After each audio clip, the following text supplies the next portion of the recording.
Earlier videos in this series introduced the concept of scheduling. In this video, we'll explore scheduling in more detail. We'll start by using this project, which has two spaces. Clicking the Configure Schedule button opens a familiar calendar view on which we can view and edit our schedule. Use the controls at the top left to view a specific date. Click Today to jump back to the current date, and use the arrows to browse forwards and backwards. Use these tools to switch between views for month, week, or day view, and these tools to zoom in or out of week or day views. On the left are filters to select which spaces show their events on the calendar. These are colour-coded with the space's colour for easy identification. Click the Add button to create a new event, or double-click in empty space on the calendar. When selecting a scene, we're shown a list of spaces in the project, and selecting a space lists its scenes and the off-scene. For now, we'll schedule this scene.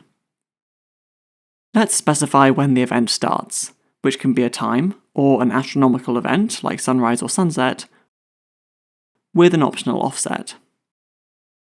Then specify when the event ends.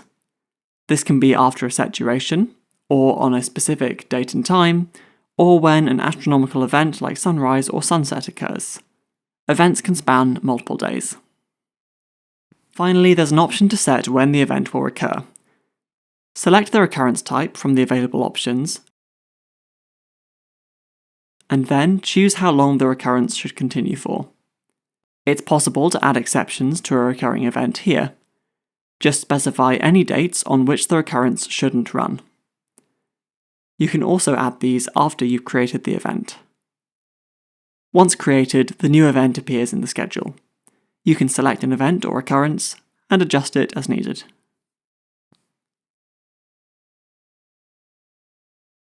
When editing a series, we can see any exceptions and adjust if needed. As you can see, we scheduled events with a start and end time. If there isn't a scene scheduled, the off scene will be activated. Let's take a look at using the schedule in a project which uses tags. Some built-in tag sets, like day or night and 24-hour rhythm, have a time component and automatically appear on the schedule in grey text using the timing set in tag configuration and can't be adjusted here. Tags manually added to the calendar can be edited, and they can be hidden from the schedule. When adding tags, only those tag sets which can be scheduled are shown. Whether or not the default tag can be scheduled is a property of the tag set which can be edited in Configure Tags. Scheduling a tag is much like scheduling a scene.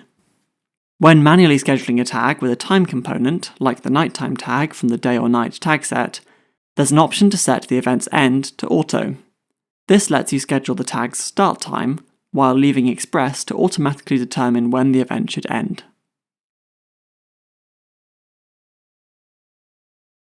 When there's no tag scheduled, the default tag from that tag set will be active, and can help define the state of the controller. If your project uses tags, we recommend scheduling only tags and not scenes.